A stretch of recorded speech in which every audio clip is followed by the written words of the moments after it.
Jai Jai Sri Caitanya Jaya Nityananda. Jai Jai Sri Caitanya Jaya Nityananda. Jai Jai Sri Caitanya Jaya Nityananda. Jai Jai Sri Caitanya Jaya Nityananda. Jaya Advaita Chandra Jaya Gora Bhakta Vrinda. Jaya Advaita Chandra Jaya Gora Bhakta Vrinda. Jai Jai Sri Caitanya Jaya Nityananda. Jai Jai Sri Caitanya Jaya Nityananda. Jaya Advaita Chandra Jaya Gora Bhakta Vrinda. Jaya Advaita Chandra Jaya Gora Bhakta Vrinda. Gora Bhakta Vrinda, Gora Bhakta Vrinda. Gora Bhakta Vrinda. Gora Bhakta Vrinda. Gora Bhakta Vrinda, Gora Bhakta Vrinda. Gora Bhakta Vrinda. Gora Bhakta Vrinda. Gora Bhakta Vrinda, Gora Bhakta Vrinda. Gora Bhakta Vrinda. Gora Bhakta Vrinda. Gora Bhakta Vrinda, Gora Bhakta Vrinda. Gora Bhakta Vrinda. Gora Bhakta Vrinda. So we're continuing with the Sri Caitanya Candamrta, which is a book from Prabodhananda Saraswati. Prabodhananda Saraswati is the uncle of Gopala Bhatta Swami, also his spiritual master. He was a sannyasi. When Sri Chaitanya Mahaprabhu made his tour of South India, he stayed in Sri Rangam and at that time engaged in discussions with Venkatabhata Devi and also Prabodhananda Saraswati. Prabodhananda later also went to Vrindavan and he also wrote another book called the Vrindavan Mahimamrita, just glorifying Vrindavan. So he is considered to be a principal acharya, and therefore the book is considered like one of the biographies about Sri Chaitanya Mahaprabhu, and particularly, of course, not as famous as the Chaitanya Charitamrita, which is the first and foremost biography, and then there are others such as Murari Gupta's biography known as Chaitanya Charita Mahakavya. There's the Chaitanya Bhagavat from Vrindavan Das Thakur. There's the Chaitanya Mangal from Lochan Das Thakur. There are some other books, Chaitanya Chandrodaya Natak from Kavi Karnapur, and also this Sri Chaitanya Candamrta. So we're continuing with that book, chapter 4, which is called Sri Chaitanya Bhakta Mahima, glorification of Lord Chaitanya's devotees. The splendid path of pure devotional service, which bewildered the great sages in the past, which material intelligence has no power to enter, which Sukadev Goswami was not able to understand, and which merciful Lord Krishna never revealed to his closest friend, is the place where the dear devotees of Lord Chaitanya happily enjoy pastimes. So it is describing the path of pure devotional service as Sri Chaitanya Mahaprabhu has revealed it. And he makes a very important point. He says, even great sages in the past, they didn't know about this path of pure devotional service. Even when Sri Chaitanya Mahaprabhu himself was traveling through South India, this was after he took sannyas, and at that time he displayed the symptoms of transcendental love of God. No one had ever seen anything like it. And it is described that people came from everywhere to see this amazing manifestation of ecstasy. And as the kirtans were going on, Chaitanya Mahaprabhu was dancing and jumping higher than anyone else. And people just became swept up in that. And they also danced and forgot themselves. And it says that some people, they left their village and continued to dance in the kirtan. And they just never went back home. And their family members, they came to look for them in the kirtan. And then they also got swept up into the kirtan, and they also never went home. In this way, whole villages emptied out. In other cases, one person from the kirtan would go back to one village and just turn on the whole village. I mean, just one person drove the whole village mad. Such were the amazing kirtans of Sri Chaitanya Mahaprabhu in South India. So everyone was overwhelmed to see such extraordinary symptoms of love of God, but no one fully understood. No one fully understood the depth, although they were swept up. They didn't know. When Sri Chaitanya Mahaprabhu was in Jagannath Puri, and he was in Ratha Yatra chanting Jaga, Jaga, Jaga, Jaga in front of the chariot, no one exactly understood why. Why? Rupa Goswami did. But other devotees, they just saw it and they were just amazed. Look what he's doing now. Now he's chanting Jaga, Jaga. What does it mean? Why? Look at his ecstasy.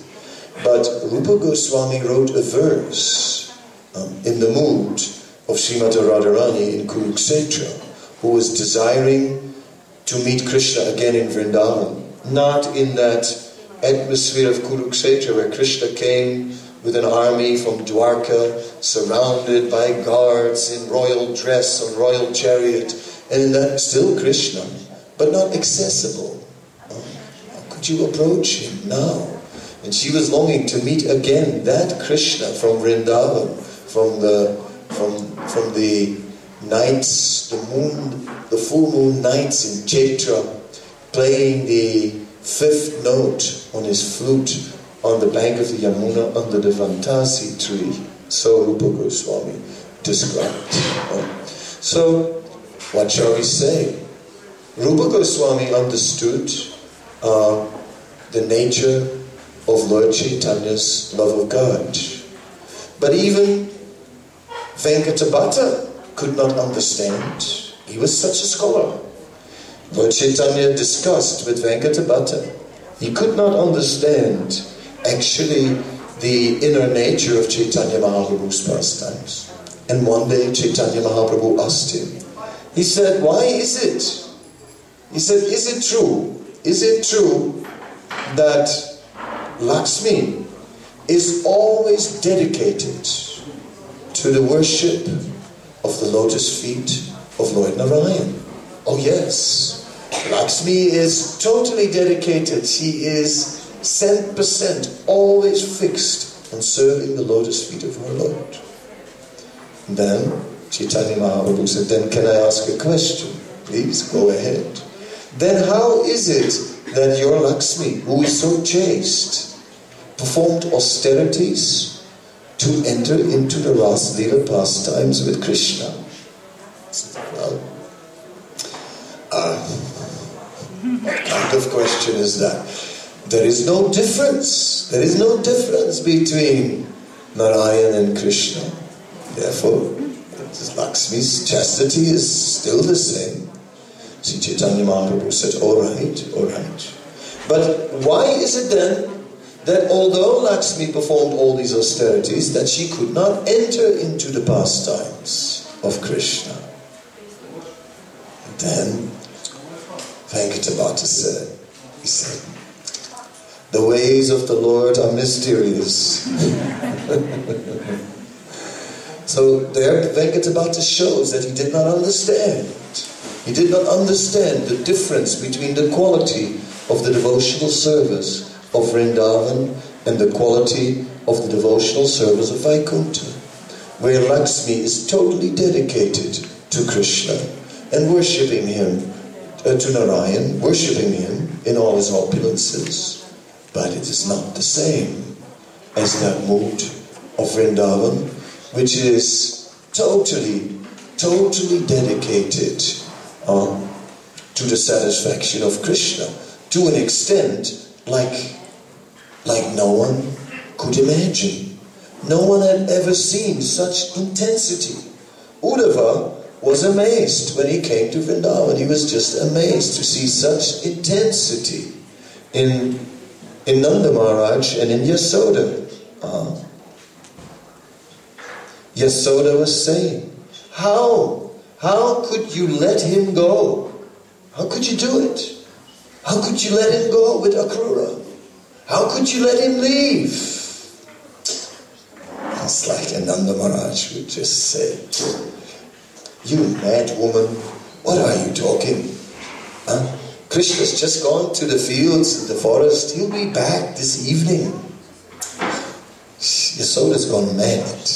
She's gone mad. It's like Krishna's just coming back. And Uddhava was just watching and seeing all this and saying, shocked at the intensity of their love for Krishna. How deep these feelings were.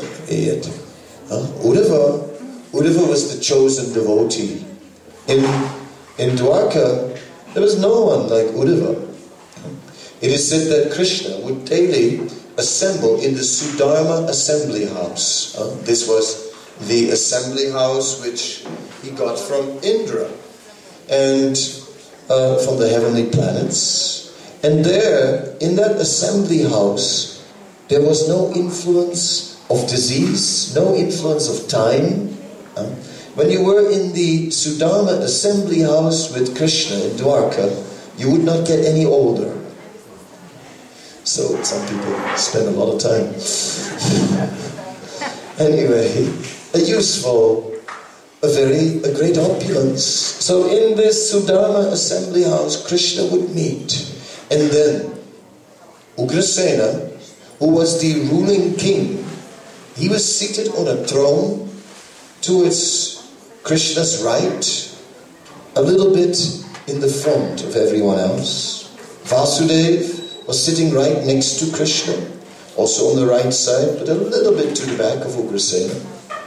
And then on the left there were other great personalities, such as Satyaki, and all were seated on appropriate thrones. And then there was Uddhava.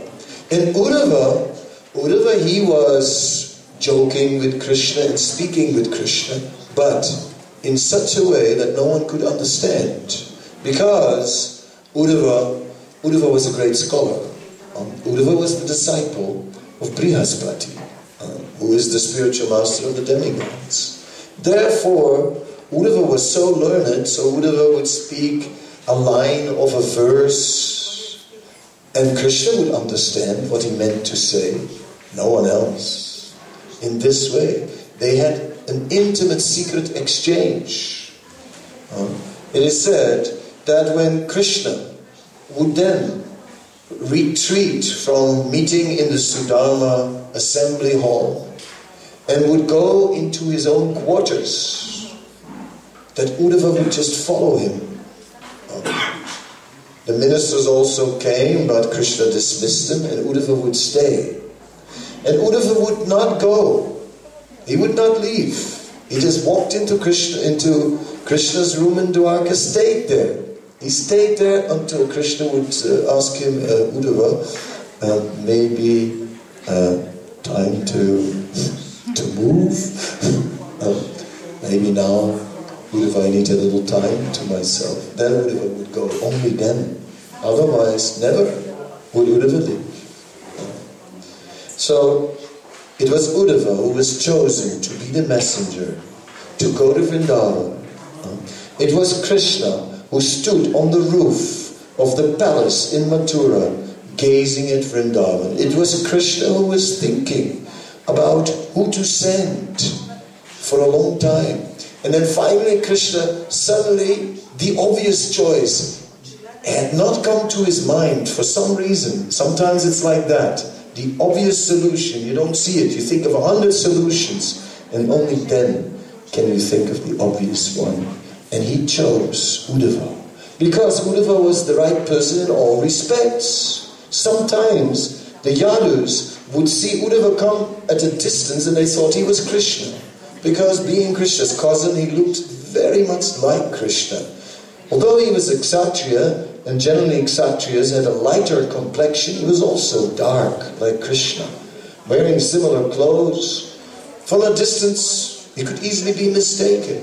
And sometimes when that happened, the Yadus, when seeing that he was not Krishna, oh, he's not Krishna.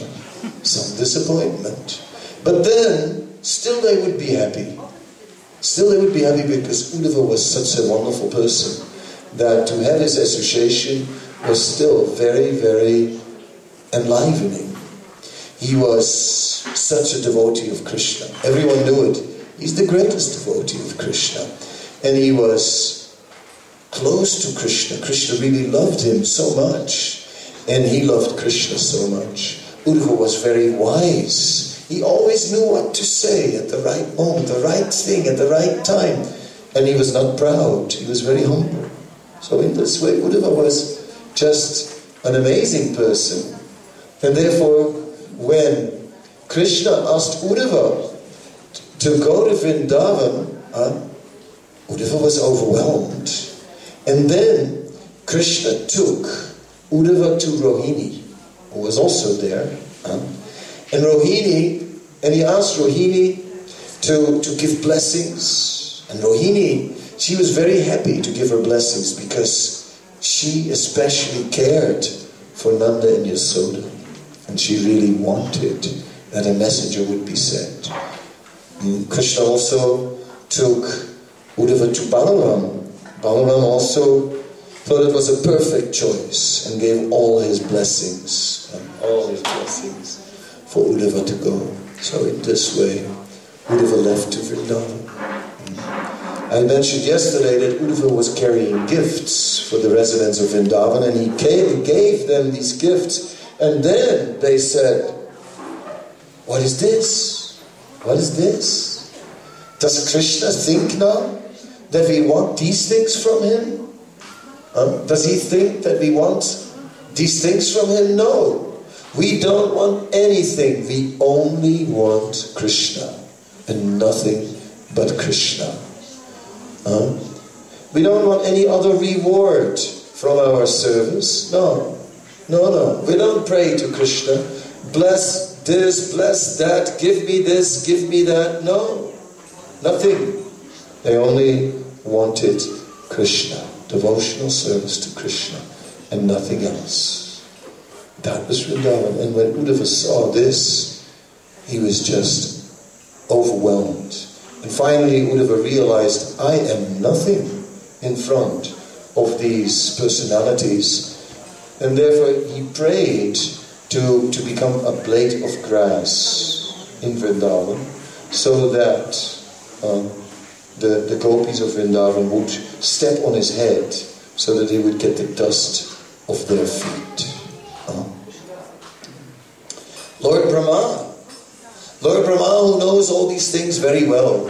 After all, he is Brahma, the original Brahmana. Right? Lord Brahma studied the Vedas 3 times, as a Brahmana is supposed to do. Right? And after Lord Brahma had studied all the Vedas, then Lord Brahma... Good? Huh? Yeah? For who is it better? For you, for all of you is better? No. I think it's not so good. Gosh. We can ask him to... everyone who wants the door open, hands up. Yeah. By popular vote.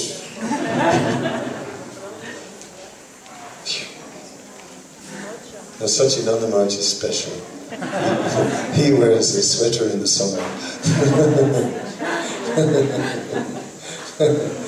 That you cannot imitate, you know. Don't try.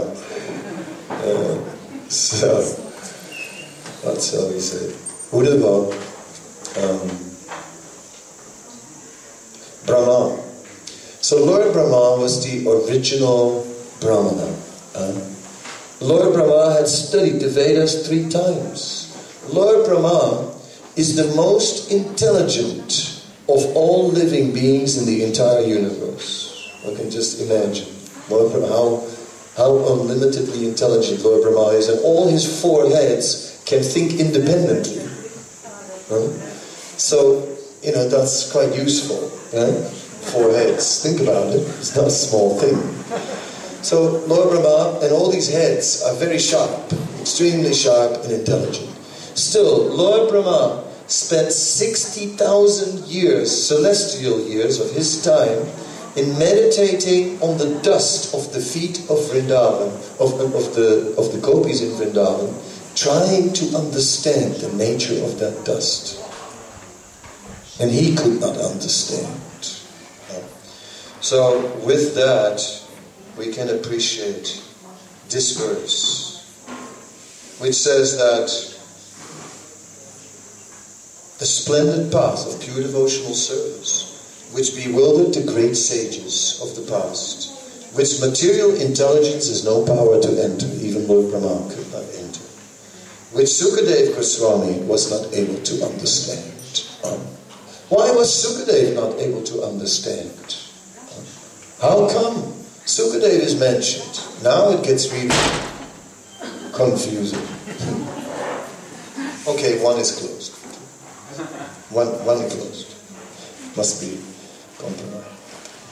Sukadev, he speaks Srimad Bhagavatam. Srimad Bhagavatam is the book about pure devotional service. Srimad Bhagavatam is the book that is the proof presented by Sri Caitanya Mahaprabhu. So how come Sukadev could not understand?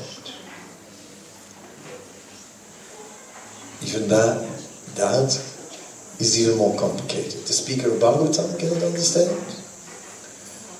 It is said that the reason why Sukadev cannot understand, why that is mentioned, is because Sukadev ultimately, in his eternal Swarup, is a parrot.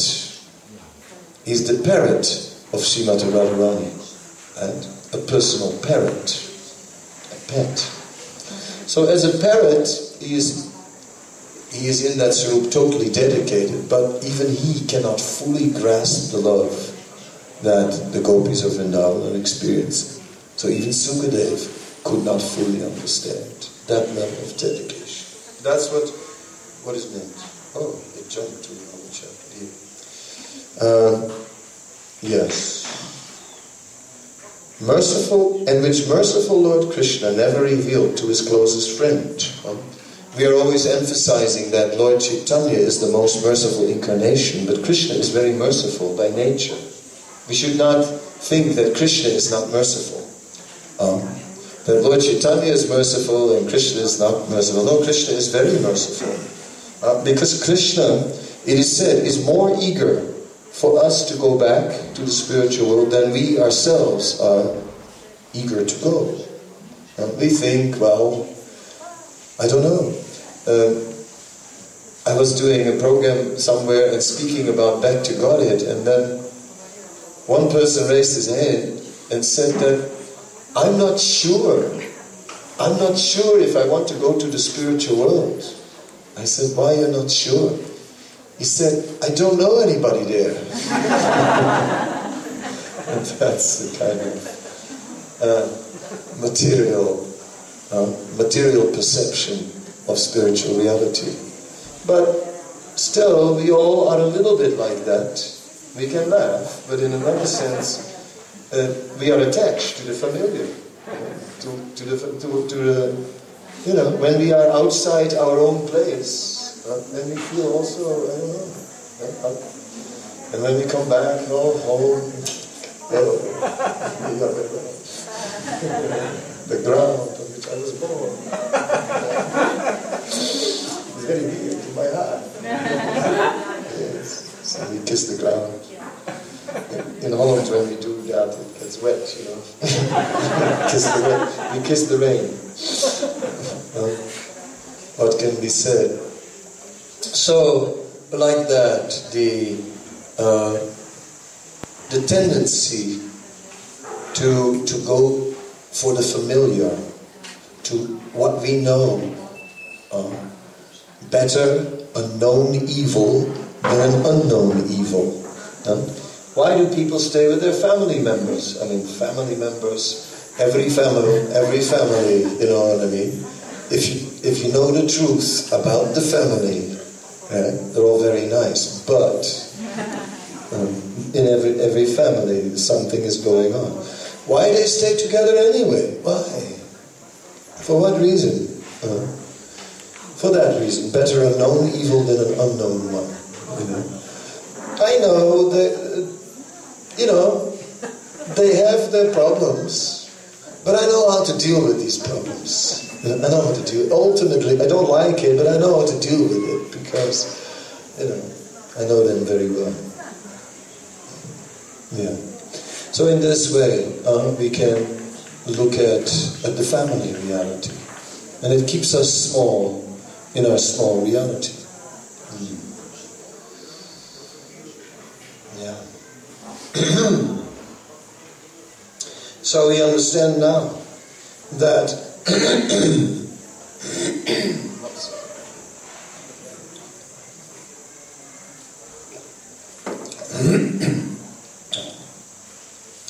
yes, that the devotees of Lord Caitanya are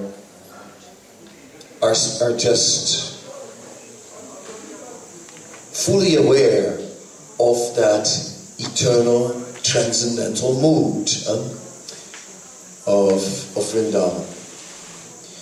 I'll give one example, one story that I like, so I tell it more often. But it is a story from the Chaitanya Bhagavat, the story of Advaita Acharya, who just came from the temple, the Jagannath temple in Puri, and met Chaitanya Mahaprabhu. Chaitanya Mahaprabhu asked, "So, Acharya, where have you just come from?" He said, "Oh, I just had darshan of Lord Jagannath." He said, "Oh, you went to the temple of Lord Jagannath? You took darshan of Lord Jagannath? What did you do after you took darshan?" He said, "After? I came here." Lord Chaitanya said, No, what did you do after you took darshan?" Then Advaita Acharya thought, and he said, "Oh, after I took darshan, I did the parikrama of Lord Jagannath. I circumambulated the Lord. Then I have defeated you." Oh, Advaita Acharya, who is known as Advaita Simha, who is known as one who can roar like a lion, Advaita Acharya raised his voice and said, "Oh, how you have defeated me?" Then Sri Chaitanya Mahaprabhu said, "Yes, I have defeated you. Whenever I go to the temple, I always stand in one place next to the Garuda column so that I can always see the Lord. But you turn your back to the Lord. When you do the circumambulation, you turn your back to the Lord. Therefore, I have defeated you." Now, mind you, in the Nectar of Devotion, the 64 limbs of Bhakti are mentioned, and their parikrama is also mentioned. Just like in our temple in Mayapur, we have the parikrama, and Srila Prabhupada himself would do the parikrama of the deities and ring the bell, and we are still ringing that bell. During Guru Puja with Prabhupada's deity. But here Lord Chaitanya, just to show the intensity of the mood of the residents of Vrindavan, is speaking about, no, I've defeated you, Advaita Acharya. I've defeated you. So like this, we see that in the pastimes or in the mood of Lord Chaitanya's associates, there is the same mood, the same intensity as there in the residents of Vrindavan. They want only Krishna, Kichit Kevalaya Bhaktya, nothing else, only Krishna.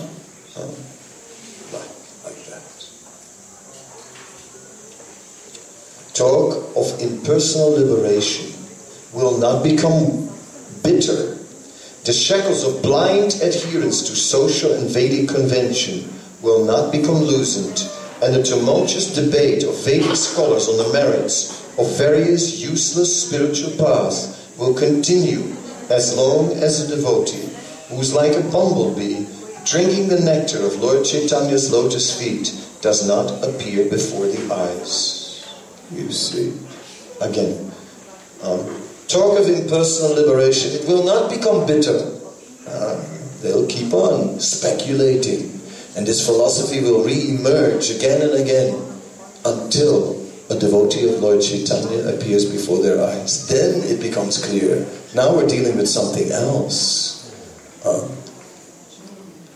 Now we see even the impersonalists become attracted.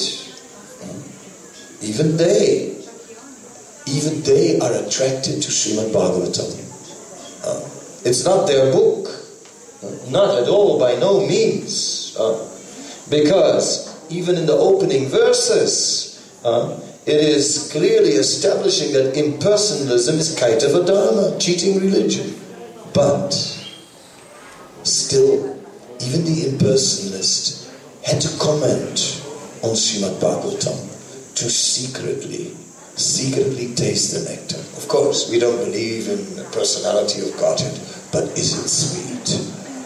Of course, it's all impersonal. But are his pastimes amazing?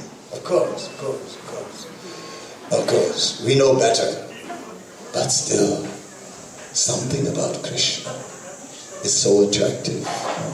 And in this way, when a devotee is presenting that knowledge, and the devotee is carrying his happiness in presenting the amazing pastimes and qualities of Krishna, when we see the eagerness in a devotee, then something awakens in us. When we are hearing from Prabodhananda Saraswati, from his eagerness, then a little bit of eagerness awakens in us. And that is my real topic. I guess this seminar is happening really in 2 lectures, although actually it should have more, because it's really 4 or 5, but I won't make 4 or 5 because somehow or other, Sannyas Dharma. What is this Sannyas Dharma? Is it that we must stay no longer than 3 days in one place?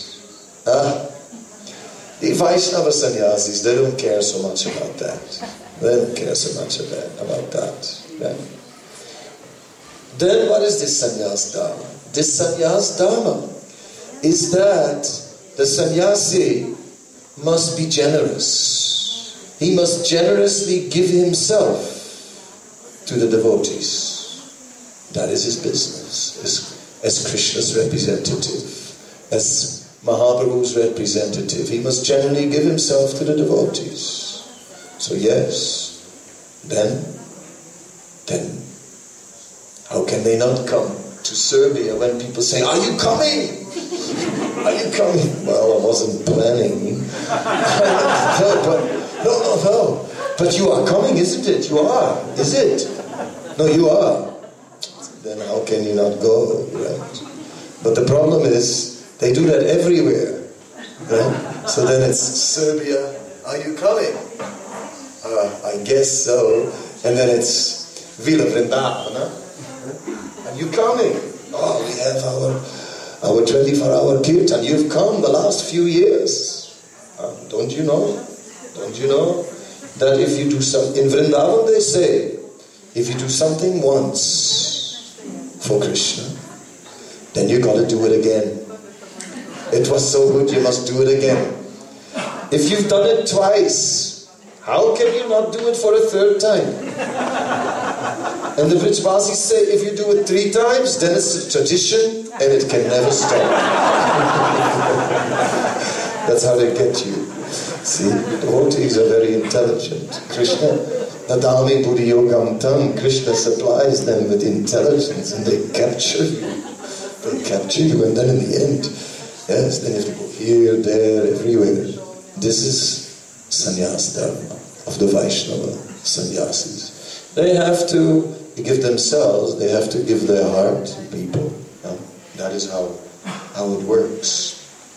That is why even an impersonalist comes before a true devotee of Lord Chaitanya, who's like a bumblebee drinking the nectar of Lord Chaitanya's lotus feet, then that impersonalism will start to taste very dry and very bitter, and one loses all interest in it. And haven't many Mayavadis become devotees? We can start with Sukadev Goswami and the four Kumaras, and so many that joined our movement from an impersonal background. Where is renunciation? Where is tranquil indifference to the temptations of sense pleasure or the torments of hell? Where are great waves of humbleness? Where is uncommon prowess? Where is the path of intense devotion? Where are these virtues present in the same way they are present in those who've made Lord Chaitanya the goal of their lives? What is renunciation anyway? Is it about, I'm fasting? Is it about, I'm taking bath only in ice? Only in ice, yes. I never wear a top cloth, not even in the winter at -27.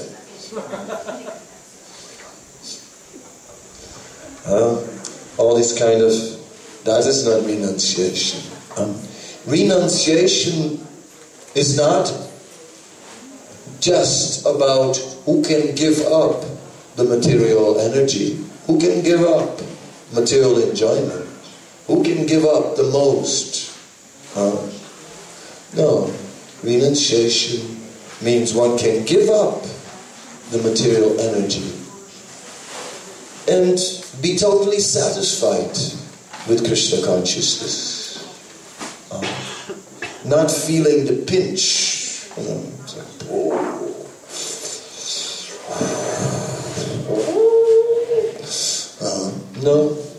no steam coming from the ears. Renunciation means that we are just, we don't care. We really don't care. We can give up, we don't care. It's like, I was last week in the Netherlands. I hadn't been there for a while, and then we did a Harinam on a Saturday afternoon. And you couldn't stand still for long in that Harinam because there was so much smoke. You know, certain type of smoke. There was just so much, everywhere you stood, you smelled that kind of smoke. You know what I'm talking about? And we're thinking, you know, we might get intoxicated if we stand still too long. I think there were many tourists and they were smoking. But whatever may be. Yes, so, but all these things now have no attraction. No attraction at all. Now, it has no meaning. It has no meaning at all. But once upon a time, things were different in this world, so to say. By the mercy of Lord Chaitanya, things can change so much. So where is renunciation? Pure renunciation, real renunciation, without any desire even for what we have left behind. Where is tranquil indifference to the temptations of sense pleasure or the torments of hell? Oh my God, take it away, take it away. Oh no, Oh no, Maya, please, not this. Maya, she knows. Srila Bhaktivinoda Thakur says that when we are in a fight, in a war, there are two armies opposite of each other, isn't it? But he says that's not all. It's worse than that. The enemy army has infiltrated into our ranks. There are spies here. Amongst us, there are spies. They just live amongst us and act as if they're one of ours, but they are spies and infiltrated. In the same way, Maya has infiltrated. Maya is not only outside of us, Maya is inside. And that is the most difficult thing, that Maya is inside. She knows exactly our most secret thoughts that nobody knows. The ones that are hidden in the inner chamber of our heart. We don't show to anyone. Hare Krishna. Those hidden ones. Maya knows them very well. And then Maya has two potencies, the covering potency, the throwing potency. Praksepadnika Shakti, Avaranatmika Shakti, and with the throwing potency, Praksepadnika Shakti, she throws the opportunity right under our nose. Doom, doom. And like a ball, it's bouncing under our nose. And we go like, oh no, not this. Oh no, oh God, no. This is what I always wanted. Oh no. And now that I've given it up, I never got it. And then I joined the Hare Krishna movement.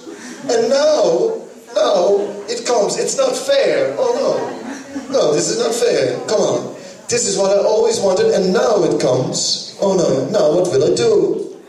Oh God, if I don't take this opportunity now, I will never forgive myself. Oh no. And if I take it, oh God, I will lose everything. Well, not everything. I guess I can always fall down today and start again tomorrow.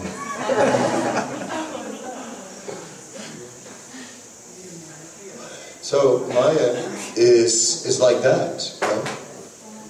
So now Prabodhananda says, where is tranquil indifference to the temptations? Tranquil means that one is peaceful. One is not agitated. Completely peaceful. Even when that opportunity comes. Haridas, oh Haridas. We went to Bangladesh. We went.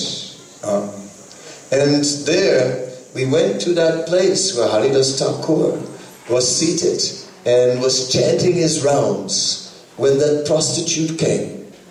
So before going there, I was thinking, when we go there, we go and chant some extra rounds because Haridas Thakur's place is a place where you sit and chant. So we went to chant. But when we came there, we were a little shocked because on the altar, there was not only a deity of Haridas, there was also a deity of the prostitute. Yeah, that we had not imagined. What was the name again? Lakanhira or something?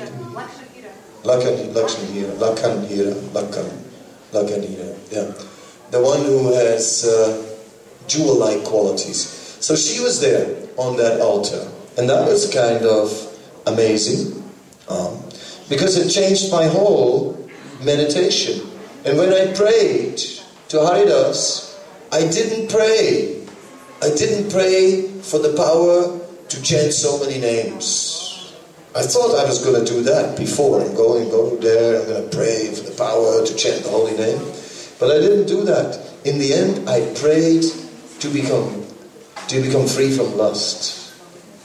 Because Haridas was completely free from lust. This beautiful young girl, very beautiful, and very willing, she said, I want you. No, I do. Oh no, I will not go back. No, I cannot go home. I can only stay with you, please. You must accept me. You must. Oh yes. You must. And he would say, no, please, no, not this. This is not fair. No. This is what I always wanted. My whole life. It never happened. Always the girls I wanted, they never wanted me. Finally, I married one that I didn't really want. This is not about my own life now. just speaking in general. This is a dramatic performance. Don't get it mixed up. So finally, and now this opportunity has come. Now, to hell with everything.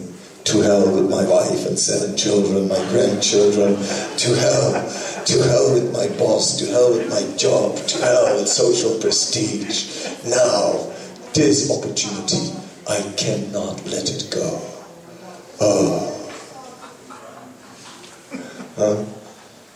But Haridas was not like that.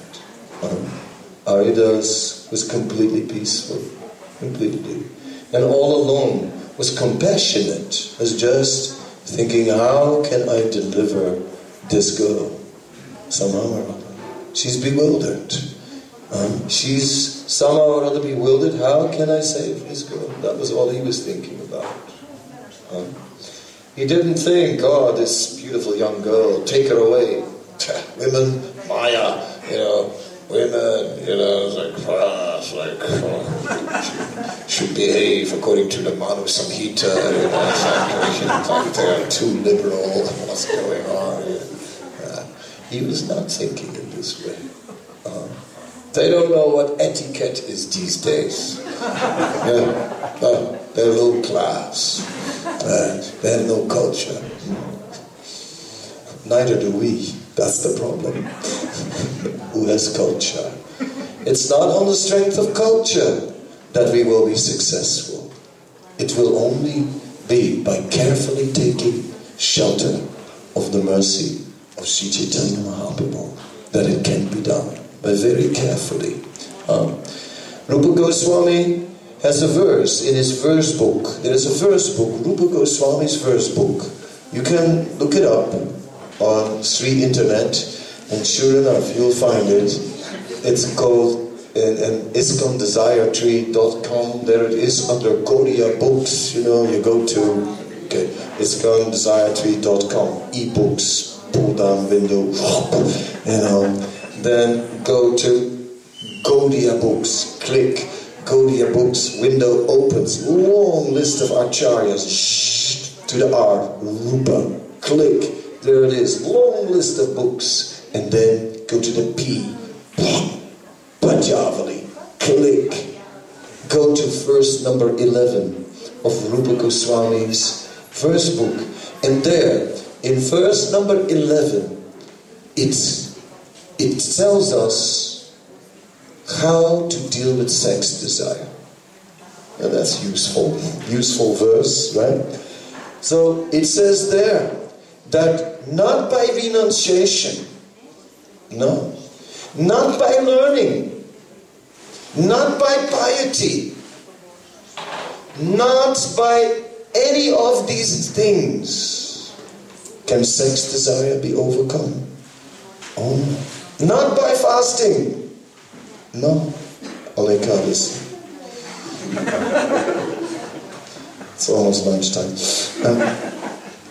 Not by fasting. Of course, fasting is alright on Ekadasi. You'll make spiritual advancement, especially if you use the extra time that you get from not eating and from not digesting.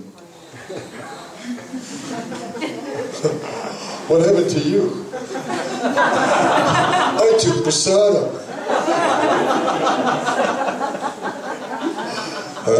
So, like that. Right? There are benefits in fasting on Ekadasi, certainly, yes. But one benefit you will not get. It will not cure sex desire. Sorry. If it was that easy. It's not that easy. It takes more than that. But only by being absorbed in devotional service. Only then can it be done. Only then. So we have to fill our time with service and some little service in between. The associates of Lord Caitanya, while taking prasadam, they would chant the holy name between bites, isn't it? Between bites. So they didn't leave any space. Always chanting. Yes. Always service. So even chanting in the mind. When we are not chanting out loud, then chant in the mind. Somehow or other, chant in the mind.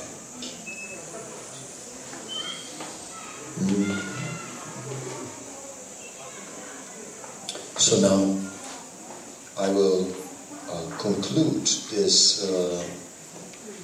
presentation. There is so much more in the Caitanya Candamrta.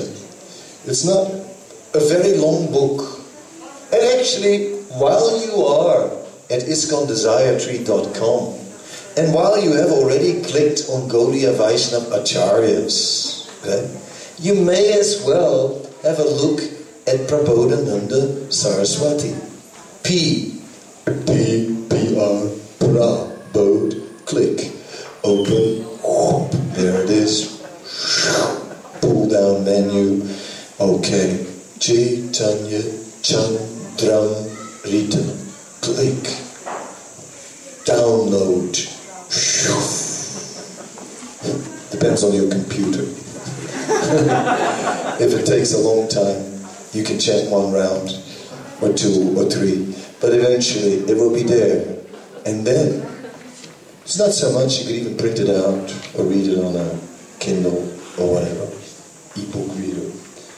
And it's worth it. You can read the rest of the book. And if you do so, you'll get great, surely, some eagerness will come from that. You cannot read that book without getting some eagerness.